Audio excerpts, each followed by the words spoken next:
ലച്ചു ഇപ്പൊ ഒരുമാതിരിപ്പെട്ട ജോലിയൊക്കെ ചെയ്യുമോ മോളെ? പണ്ടത്തെ പോലെ മടിയൊന്നുമില്ല ഇപ്പൊ. അടുക്കളയിലൊക്കെ കയറി എന്തെങ്കിലുമൊക്കെ ചെയ്യാനൊക്കെ ഇഷ്ടമാണ്. എന്തെങ്കിലുമൊക്കെ ചെയ്യിപ്പിക്കണം. എന്തായാലും എൻ്റെ കൊച്ചു നല്ലൊരു കുടുംബത്തിലാണല്ലോ ചെന്ന് കയറിയത്. മീൻകറിയൊക്കെ നല്ലോണം വെക്കും അമ്മ. ആ പിന്നെ അമ്മ, കാശ് ചെലവാക്കാനേ ഒരു നിയന്ത്രണം ഇല്ല, ഇങ്ങനെ ചെലവാക്കിക്കൊണ്ടേയിരിക്കും. കാശ് സൂക്ഷിച്ച് ചെലവാക്കാൻ പറയണം. ഞാൻ പറയാറൊക്കെ ഉണ്ട്. പറഞ്ഞാൽ കേട്ടില്ലെങ്കിലേ ലച്ചുന് നല്ല പെട വെച്ചു കൊടുക്കണം. എന്നെ എന്തിനാ തല്ലണേ? അമ്മ വല്ല കുറ്റവും പറഞ്ഞു കാണും അല്ലേ? കണ്ടാ കഥ പോയ പോക്ക് കണ്ടാ? ഇങ്ങനെ ഇവളുടെ കുഴപ്പം. ഞാൻ ഇവളെ കുറിച്ച് നല്ലതല്ലേ അമ്മ എടുത്ത് പറഞ്ഞത്. ആകെ പറഞ്ഞ എന്താ, പൈസ ചെലവാക്കാൻ ഒരു നിയന്ത്രണം ഇല്ലാന്ന് പറഞ്ഞപ്പോ അമ്മ പറഞ്ഞു നല്ല തല്ല് കൊടുക്കണമെന്ന് പറഞ്ഞു. അതല്ലേ ഉള്ളൂ സംഭവം. ഇങ്ങനെ ഇവരുടെ സ്വഭാവം. ഇവിടെ ആർക്ക് തല്ല് കൊടുക്കണ കാര്യം പറയുന്നേ? ലച്ചുവിന്, അല്ലാതെ ആർക്കാ? ചേച്ചിക്ക് തല്ല് കൊടുക്കണം അമ്മ. മിക്കവാറും നീ എന്റെ തല്ല് മേടിക്കും. ഇവിടെ നല്ല കുട്ടി ഞാൻ മാത്രമേ അമ്മ. ലച്ചുമോളെ, പൈസ നോക്കിയും കണ്ടും ചെലവാക്കണം കേട്ടോ. ഞാൻ അനാവശ്യമായിട്ട് പൈസ ചെലവാക്കുന്നുണ്ടെങ്കിൽ അതെന്റെ കുടുംബത്തിന് വേണ്ടിയിട്ടാണ് അമ്മ. അല്ലെന്ന് ഇവിടെ ആർക്കെങ്കിലും പറയാൻ പറ്റുമോ? അയ്യോ അധികം പറയണ്ട. കൂടുതൽ പറഞ്ഞു ഞങ്ങൾ വലിയ സ്ത്രീരത്നമായി മാറണ്ടേ ഇനി. എന്തായാലും ചർച്ച. ഞങ്ങൾ ലച്ചുവിന്റെ ഓരോ വിശേഷങ്ങൾ പറഞ്ഞുകൊണ്ടിരിക്കുവായിരുന്നു. ലച്ചുവിനെന്ത് വിശേഷം? ബഹു വിശേഷമാണ് അപ്പൂപ്പ. നീ ഇങ്ങനെ അമ്മയെ സഹായിച്ച് അടുക്കള കയറി നിന്നു. ഉള്ള സമയം കൊണ്ട് വല്ല പഠിക്കാൻ നോക്കു വെച്ചേ. അപ്പൂപ്പ, ഗണപതിയുടെ കല്യാണം നാളെ എന്ന് പറയുന്നവരാണ് ലച്ചു ചേച്ചിയുടെ പഠിത്തവും. നാളെ എന്ന് പറഞ്ഞാൽ നീണ്ടു പോകും. നാളെ നീളെ. മോളെ, വിഷ്ണു ഇനി എപ്പോ വരും? ഏതോ ഒരു ക്ലയന്റിനെ കാണാൻ വേണ്ടി ദൂരെ ഇവിടെ പോയിരിക്കാം. വെളുപ്പിനെ പോയതാ. ഇനിയിപ്പോ എന്തായാലും രാത്രിയാവും വരുമ്പോ. എന്തോ ആയിടി അവന്റെ കല്യാണക്കാര്യമൊക്കെ? നിങ്ങൾ അവന്റെ കല്യാണത്തെ കുറിച്ച് വലിയ ചർച്ചയൊക്കെ ആയിരുന്നല്ലോ. അമ്മൂമ്മ, അതും ഗണപതിയുടെ കല്യാണം പോലെയാണ്. നാളെ എന്ന് പറഞ്ഞ് നീണ്ടു പോകും. അമ്മൂമ്മ ഒന്ന് മുൻകൈയിട്ട് നിന്നാ എല്ലാം പെട്ടെന്ന് നടക്കും. ചേട്ടന്റെ കല്യാണം ആയിരുന്നെങ്കിൽ അടിച്ചു പൊളിക്കായിരുന്നു. ഇനി കുറെ ഊർജിതമായിട്ടൊന്ന് അന്വേഷിക്കണം. പ്രായം കൂടി വരുന്ന അറിയാൻ പറ്റത്തില്ല. കുറച്ച് കഴിഞ്ഞാൽ ബുദ്ധിമുട്ടാകും എന്ന് വെച്ച് എടുത്തിയാടിയൊന്നും വേണ്ട, പതുക്കെ മതി. അതെങ്ങനെ അപ്പൂപ്പ നടക്കും? വേഗം വേണം താനൊന്ന് പതുക്കെ പോയാ മതി. നിങ്ങളെല്ലാരും കൂടി ആലോചിച്ച് എന്താന്ന് വെച്ചാൽ വേണ്ടതുപോലെ. എന്റെ അപ്പൂപ്പ ഈ കൊച്ചുപിള്ളേരുടെ വാക്കൊന്നും കേൾക്കാൻ നിൽക്കണ്ടോ. എടി ലച്ചു, നിന്റെ നല്ല കൂട്ടുകാരികളൊന്നും ഇല്ലയോ? എന്നെ നല്ല കൂട്ടുകാർ. അയ്യോ വേണ്ടേ. എന്താടാ ഇത്ര നീട്ടി പറയണത്? എന്റെ അമ്മ, ചേച്ചിയുടെ നല്ല കൂട്ടുകാരെന്ന് പറയുമ്പോഴത്തേക്കും ചേച്ചിയുടെ അതേ വേവ് ലെങ്ത് ആയിരിക്കും. കുടുംബത്തിൽ 2 ലക്ഷം അമ്മ താങ്ങൂല. എടി ബാലു ഇതെവിടെ പോയി? അത് ജംഗ്ഷനിൽ പോയതാ അമ്മ, ഇപ്പൊ വരും. അവനെ ഈ ശമ്പളമൊക്കെ കിട്ടുന്നോണ്ട് തരുന്നുണ്ടോ?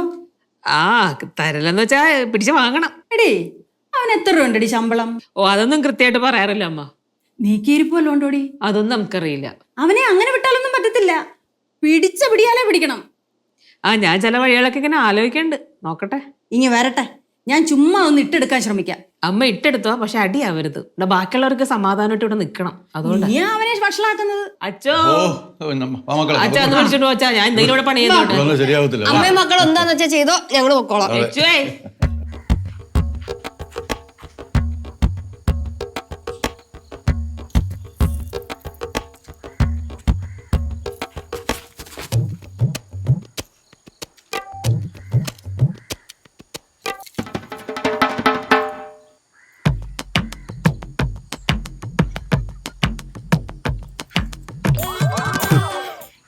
ചെടപ്പ ഞാൻ എത്ര നേരം അത്ര നോക്കി വെക്കണമെന്ന് അറിയൂ. പിന്നെ കുറെ നേരമായിട്ടേ അടുക്കളയില് ഭയങ്കര ചർച്ചയായിരുന്നു. നമ്മുടെ ലച്ചു ചേച്ചിയുടെ പഠിത്തക്കാരിയൊക്കെ പറഞ്ഞായിരുന്നു ചർച്ച. കുട്ടിപ്പാട്ടുകാരെ തേടി ടോപ്പ് സിംഗർ ഓഡിഷൻ UAE. 8-നും 15-നും ഇടയിൽ പ്രായമുള്ള കുട്ടികൾക്ക് ഓഡിഷനിൽ പങ്കെടുക്കാം. ഓഡിഷനിൽ അസാമാന്യ പ്രകടനം കാഴ്ചവെക്കുന്നവർക്ക് ടോപ്പ് സിംഗർ ഗ്രാൻഡ് ഫിനാലയിൽ പങ്കെടുക്കാൻ അവസരം. പ്രവേശനം സൗജന്യം. രജിസ്റ്റർ ചെയ്യാൻ ഉടൻ വിളിക്കൂ. +971 5263 10876. അച്ഛാ, ആരെങ്കിലും വന്ന് കണ്ടു കഴിഞ്ഞാൽ ഞാൻ അച്ഛനടുത്ത് രഹസ്യം മൊത്തം ചോർത്ത് തരുന്നിരിക്കൂലേ. സംഭവം എന്താന്ന് വെച്ചാല്, കാര്യങ്ങൾ സംസാരിച്ച കൂട്ടത്തില് അച്ഛന്റെ കാര്യവും വന്നു. അങ്ങനെയാണല്ലോ, നീ കാര്യം പറ. അമ്മൂമ്മ അമ്മയടുത്ത് ചോദിച്ച് അച്ഛന്റെ ശമ്പളമൊക്കെ എത്രയാണ്, വീട്ടിലെത്ര തരുന്നുണ്ടെന്നൊക്കെ. അമ്മ പക്ഷെ ഒന്നും സപ്പോർട്ട് ചെയ്തല്ല പറഞ്ഞത്. അപ്പൊ അമ്മൂമ്മ അച്ഛനെ കാത്തിരിക്കുകയാണ് പലതും ഇട്ടെടുക്കാനായിട്ട്. സൂക്ഷിച്ച അച്ഛനും കൊള്ളാം. Okay set. എടാ, നീ ഇല്ലായിരുന്നെങ്കിലേ അച്ഛ ഈ വീട്ടിലെ കാര്യങ്ങളൊക്കെ എങ്ങനെ അറിയോടാ? പക്ഷെ നല്ല സോലാട്ടോ കൊച്ചു നടത്തരുത്. നീ പോ അച്ഛാ. വാടാ.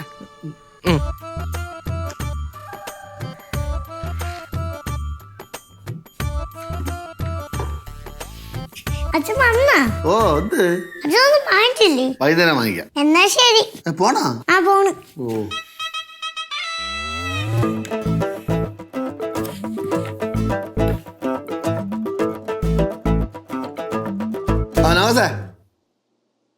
അല്ലേ നീ സൈറ്റിൽ പോയാ ആ കാര്യങ്ങളൊക്കെ നോക്കണേ. ആ കണക്കും കാര്യങ്ങളൊക്കെ കൃത്യമായിരിക്കണം. ഞാനിന്ന് പറഞ്ഞടാ. എടാ മാവന് മാമിയെ കൊന്നെങ്കിലടാ. ആ ഞാൻ വന്നാൽ ശരിയാവില്ല, അവരുടെ കാര്യങ്ങളൊക്കെ നോക്കണ്ടേ. ആ ശരിടാ, ഓക്കെ ഓക്കെ, എല്ലാം പറഞ്ഞുതരാം. ആ ശ്രദ്ധിക്കണം കേട്ടാ. ശരി. മാമി മാമി ഇരിക്കണ മാമി. ഓ വേണ്ട, നിന്റെ കാര്യങ്ങളൊക്കെ നടക്കട്ടെ. മാമി അപ്പോൾ ഇരിക്കണം, അധികം നിൽക്കണ്ട, മുട്ടടിച്ച് പോവും, കാല് വയ്യാത്തല്ലേ. നീ എവിടെ പോയായിരുന്നടാ? അയ്യോ ഒന്നും പറയണ്ട മാമി, നെട്ടോട്ടം തന്നെ. രണ്ടറ്റം കൂട്ടിമുട്ടിക്കാൻ പറഞ്ഞ പാട്. പഴയതോ നല്ലത് ഇപ്പോഴത്തെ കാര്യങ്ങളെ. പണ്ടൊക്കെ ഞാൻ ഒരുപാട് കളിച്ച് നടന്നു. അതിപ്പോ നിനക്ക് ബോധ്യമായല്ലോ. പിന്നെ മാമി ഈ കണ്ണടച്ച് തുറക്കുന്നതിന് മുമ്പേ പിള്ളേരെ വളരണത്. 10 രൂപ ഉണ്ടാക്കണ പാടേ, അതല്ലേ ഞാൻ പഠനത്ത് വരാത്തത്. സമയമില്ല, പൈസ ഉണ്ടാക്കണ്ടേ. നീ അങ്ങോട്ട് വന്നില്ലേലും കുഴപ്പമൊന്നുമില്ല. നിന്റെ കുടുംബകാര്യങ്ങളൊക്കെ നന്നായിട്ട് നടക്കട്ടടാ. ഇപ്പൊ ഒരു നല്ല വരുമാനം ഉണ്ട് മാമി. ഞാൻ അടിച്ച് ദുരുപയോഗം ചെയ്യില്ല, അടിച്ച് ദൂരത്തടിച്ച് കളയില്ല. കിട്ടുന്ന എത്ര പൈസയാണ് അതുപോലെ നീരിന്റെ കൈ കൊടുക്കും. നീ പൈസ ഒന്നും സേവ് ചെയ്യുന്നില്ലേ? അല്ല, കിട്ടുന്ന പൈസയൊക്കെ ഇവിടെ ചെലവാക്കി ദൂരത്തിരിച്ച് നടന്നാൽ എങ്ങനാ? ഇല്ല അങ്ങനെയൊന്നുമില്ല, സൊസൈറ്റിയിൽ ഞാൻ ഒരു ചിട്ടയുണ്ട്. അത് വേണം മോനെ. ആ അത് ഈ സേവിങ്സ് ഉള്ളതുകൊണ്ടേ നീല് പൈസ ചോദിച്ചാൽ ഞാൻ കൊടുക്കൂല. അത് നമുക്ക് ദേഷ്യമുണ്ട്. അത് സാരമില്ല, അത് നീ കാര്യമാക്കാൻ പോണ്ട. വരവറിഞ്ഞ് ചെലവാക്കിയ കാര്യങ്ങൾ നമ്മളെ കയ്യിൽ നിൽക്കും. വര പറഞ്ഞ് ആര് ചെലവാക്കിയാല്? നീലു അല്ലവനാര്? ഞാൻ പറയാൻ കേൾക്കൂല, മാമീനെ പറ.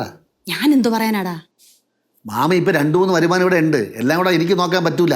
നീലിന്റെ കയ്യിൽ എന്തെങ്കിലും കൊടുത്തു വെച്ചിട്ടുണ്ടല്ലോ, എല്ലാം കൂടെ ദൂരത്തടിച്ച് കളയാൻ ചെയ്യും. അച്ഛനെപ്പോഴെത്തിയേ? ബാക്കി ഞാൻ പിന്നെ പറയാം. അച്ഛാ ആ ഞാനിപ്പോ എത്തേ ഉള്ളൂ. മകളെ അമ്മയോടെ? അമ്മ അടുക്കളയുണ്ടല്ലോ. മകളെ മനോക്ക് സഹായിക്കണേ.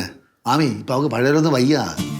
ആർക്കാടാ വയ്യാത്തത്? നീലുവിന്റെ കാര്യം പറയായിരുന്നേ, ഒട്ടും വയ്യ. അതുകൊണ്ട് ഞാൻ ലച്ചുവിനെ പറയായിരുന്നു, സഹായിക്കണം എന്നൊക്കെ പറയായിരുന്നു. ആ ആരെങ്കിലും സഹായിക്കാനുള്ളത് നല്ലതാ. ആ. ഈ എല്ലാവർക്കും കൂടെ വെച്ച് കൊടുക്കാന്ന് പറയുന്നത് അത്ര നിസ്സാര കാര്യമൊന്നും ആ പണ്ട് ഞാൻ അടുക്കള കയറി അവളെ ചെറുതായിട്ട് സഹായിക്കും. ഇപ്പൊ എനിക്ക് തിരക്കല്ലേ, ജോലി തിരക്കല്ലേ. അത് അച്ഛൻ പറഞ്ഞ കറക്റ്റ് ആണ്. അതുപോലെ മക്കളെ ഇടയ്ക്ക് ക്യാഷ് കൊണ്ട് പടലത്ത് പോണേ, മാമിയും പോയി സഹായിക്കണം. മാമി വരെ ഒറ്റയ്ക്കല്ലേ, എല്ലാം കൂടെ ചെയ്ത് മാമനാണ് ഒന്നും സഹായിക്കില്ല. അച്ഛൻ വിഷമിക്കണ്ട അച്ഛാ, ഞാൻ ഇടയ്ക്ക് അമ്മൂമ്മന്റെ പടവലത്ത് പോയി സഹായിച്ചോളാം. ഞാനും കൂടെ പോട്ടെ അച്ഛാ? പോണേ കൊള്ളാം, പക്ഷെ പഠിക്കണം. ആരും വന്നില്ലെങ്കിലും വേണ്ടില്ല, പഠിത്തം കുഴപ്പമില്ല. ഞാൻ പോന്നു. മാമിയുടെ പോണ്? ഞാൻ അടുക്കളോട്ട് ചെല്ലട്ടെ. ആ വടച്ചത് ഭാരിച്ച പണിയും ചെയ്യല്ലേ. ലച്ചു മക്കളെ അമ്മൂമ്മ പോയി സഹായിക്കേ. ആ ആ നിനക്കൊന്ന് പോകണ്ടോടാ? ഇല്ല, മാവനും മാമിയും വന്നതല്ലേ, അപ്പൊ ഞാൻ ഇവിടെ നിൽക്കാൻ വിചാരിച്ചു. ഇന്ന് പോകണില്ല, ജോലിക്ക് പോകണില്ല. ഞങ്ങൾ വന്നുകൊണ്ട് നീ പോകാതൊന്നും ഇരിക്കണ്ട. ജോലി ആ കാശിനേക്കാൾ പ്രധാനം.